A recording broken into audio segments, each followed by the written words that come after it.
ลื่นฝนลมแรงทะลุอ่าวไทยจริงฮะอ่าวกอไก่ไม่ว่าจะเป็นจังหวัดไหนก็ตามทีตอนนี้เจอฝนหนักมากๆโดยเฉพาะข้างหลังนะฮะภาคใต้นี่หนักมากเรือหลวงนะเรือหลวงใหญ่ๆเบิ่มเทิมเนี่ยมีเจ้าหน้าที่ทหารอยู่บนเรือ110 นายล่มอับปางกลางทะเลเราไม่เคยเจอสถานการณ์แบบนี้กันมาก่อนครับ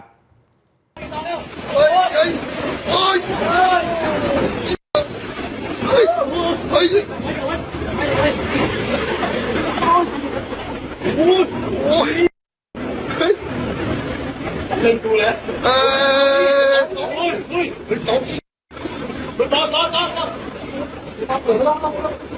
โคตรน่ากลัวเลยไอ้เก้าอี้ตัวแล้วนี่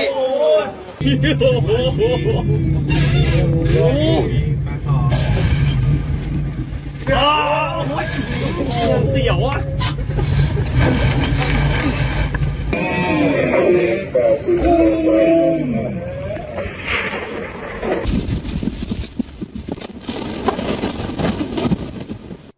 ตอนที่คลื่นกระแทกเนี่ยนี่คือตอนดีๆสักพักใหญ่ๆอับปา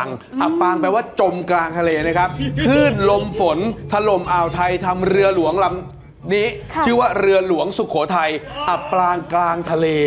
ไม่เคยเจอกันแบบนี้มาก่อนเดี๋ยวนะคลื่นมันเป็นคลื่นยักษ์เหรอคลื่นมันไม่ได้ยักษ์แต่คลื่นมันใหญ่เรือใหญ่ไหมเรือใหญ่คล้ายๆเราเขาเรียกอะไรลูกระนาดกระแทกลูกระนาดแต่เนี่ยมันคือมันจมรุบลงไปพอจมเนี่ยหน้าเรือมันทิ่มพอหน้าเรือทิ่มเดิมทีเคยมีทหารเดินข้างล่างได้นะนี่คือชั้นข้างบนนะครับข้างล่างเนี่ยเคยมีคนเดินได้แต่ตอนนี้ลองไปเดินดิคลื่นเอาไปรับประทานแน่นอนไม่ไหวฮะความแรงแบบนี้ถึงขั้นกระแทกขึ้นมาบนเรือเนี่ยสุดท้ายแล้วเรือไม่สามารถต้านทานความแรงของธรรมชาติได้อับปางไปในเวลาต่อมาแต่ก่อนจะอับปางเนี่ยค่อยไปสถานการณ์มันค่อยๆวิกฤตเรื่อยๆนะฮะกำลังพลบนเรือเนี่ย110 นายใหญ่มากนะ110 นายครับเรือรบเนี่ยมีอยู่ตรงนี้ด้วยแล้วปรากฏว่าเรือเกิดอะไรขึ้นค่อยๆล่มหรือค่อยๆอับปางเมื่อเวลา 23:30 นาทีเมื่อคืนที่ผ่านมานี้เรือหลวงสุโขทัยจมเรียบร้อยแล้วและทหารเป็นไงอ่ะบอกก่อนว่าทหารเนี่ยครึ่งหนึ่งต้องสละเรือเลยใช่ไหมสละเรือปลอดภัยแต่ยังไม่ทราบชะตากรรมเฮ้ยอีกเหรอมีคนหายเหรอ37 นายฮะเพราะว่าเรือลำนี้ใหญ่มากแล้วกำลังพลเยอะมาก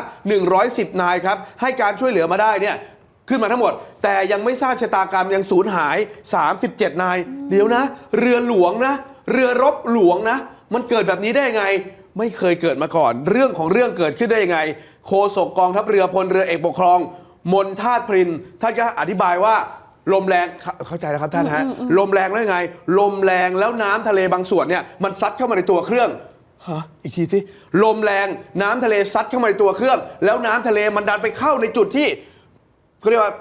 มีปัญหาจุดสำคัญพอน้ำมันไปเข้าจุดสำคัญเครื่องยนต์เครื่องนั้นไม่ทำงานพอเครื่องยนต์เครื่องนั้นไม่ทำงานนอกจากมันไม่พายเรือเนี่ยแล่นต่อไปได้แล้วอุปกรณ์ในการวิทย์น้ำพังด้วยเพราะฉะนั้นคราวนี้น้ำก็เติมไม่หยุดเลยแต่ตัวที่เอาน้ำออกไม่มีแล้วเรือก็เลยท้ายที่สุดเนี่ยเรือควรจะเป็นตรงๆเอียงได้ตามคลื่นแต่ไปมาพออุปกรณ์ในการที่จะสูบน้ำออกไม่มีเรือเอียงพอเรือเอียงเอาแล้วรีบแจ้งเรือที่อยู่ใกล้ที่สุดเรือไหนใกล้สุดให้มาให้การช่วยเหลือทันทีแต่กว่าที่เรือแต่ละลำจะฝ่าขึ้นมาได้มันอันตรายอยู่กลางทะเลกว่าเรือแต่ละลำมาได้เรือก็เอียงสุดท้ายแล้วก็ล่มอับปางกลางทะเลฮะมีเรือเล็กที่จะช่วยได้ก็ช่วยได้บางส่วนมีเสื้อชูชีพช่วยได้ก็ช่วยได้บางส่วนสามารถช่วยเหลือมาได้48 นายและใน48 นายอ่ะเจ็บสาหัสแปลว่าอะไรจมน้ำแรงขนาดไหนแรงขนาดนี้ลูกทะเลนะลูกทะเลยังจมน้ำมาได้แต่ที่น่าตกใจคือยังไม่ทราบชะตากรรมอีก37 นายอันนี้น่ากลัวมากครับท่านประยุทธ์จันทร์โอชานายกรัฐมนตรีและรัฐมนตรีว่าการกระทรวงกลาโหมสั่งการให้กองทัพเนี่ยติดตามสถานการณ์นี้และให้การช่วยเหลืออย่างดีที่สุดให้ทุกคนเนี่ยอยู่ในสถานการณ์ที่ปลอดภัยแต่37 นายยังไม่ทราบชะตากรรมนะครับแล้วเกิดอะไรขึ้นนะครับเรือหลวงเนี่ยใช้อายุปัจจุบันเนี่ย35 ปีนานมากนะใช้มา3 ทศวรรษกว่าๆแล้วเรือหลวงสุโขทัยมาประจำการที่กองทัพเรือไทยตั้งแต่19 กุมภาพันธ์ 2530มาจากสหรัฐอเมริการัฐวอชิงตัน สหรัฐอเมริกาเป็นเรือเขาเรียกว่าเรือ3มิติ3 dimension เรือ3มิติคืออะไรรบทางอากาศก็ได้มีอากาศยานอยู่นะแล้วบินไปจู่โจมโจมตีได้รบบนผิวน้ำเนี่ยยิงบน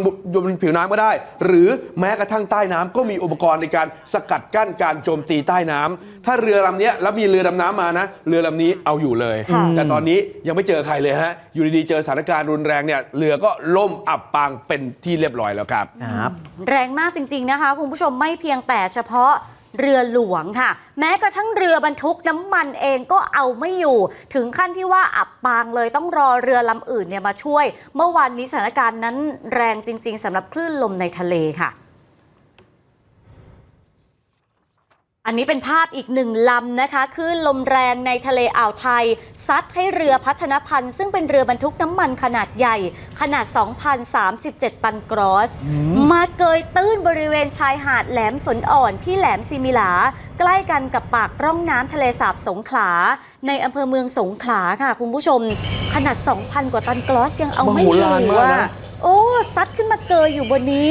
เรือบรรทุกน้ำมันลำนี้เป็นเรือเปล่านะคะไม่มีสินค้าอยู่บนระวางของเรือตรวจสอบหัวเรือเนี่ยยังสามารถลอยได้ภายในตัวเรือไปดูร่องรอยและยังไม่ทะลุแต่ว่าเรือไม่สามารถใช้เครื่องจักรใหญ่ได้เนื่องจากว่าส่วนท้ายเกยตื้นอยู่ไงคุณผู้ชมอารมณ์แบบวานเกยตื้นแล้วลงไม่ได้อะแต่อันเนี้ยเรือเกยตื้นแล้วลำมันมหาศาลต้องลากกันยังไงล่ะโอ้โห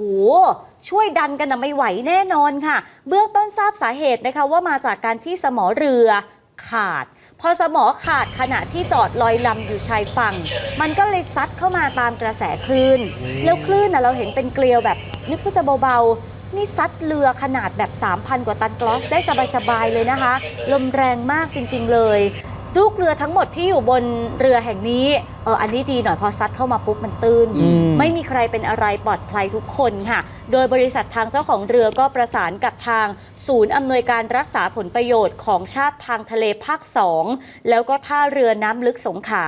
ขอรับการสนับสนุนเรือลำที่จะมาช่วยในการดึงออกมานะคะขณะนี้ก็อยู่ระหว่างการประเมินสถานการณ์แล้วก็วางแผนกู้เรือหลังจากที่คลื่นลมสงบก่อนเพราะฉะนั้นตอนนี้ปล่อยให้เขาซัดน้ำจะเชี่ยวอย่าเอาเรือไปขวางนะคุณผู้ชมคำนี้ยังคงใช้ได้เลยนะคะเอามาใช้กับสถานการณ์นี้ก็ได้ปล่อยให้เขาซัดไปก่อนแล้วเดี๋ยวพอคลื่นลมเบาบางเมื่อไหร่ตอนนั้นก็ค่อยกู้เรือดึงออกไปค่ะดีนะที่น้ำมันเขาเรือบรรทุกน้ำมันเปล่าแต่เป็นลำเปล่าแล้วไงคือไม่มีน้ำมันแล้วดีมากแล้วถ้ามีนี่โอ้โหไม่อยากจะคิดเลยอ่ะ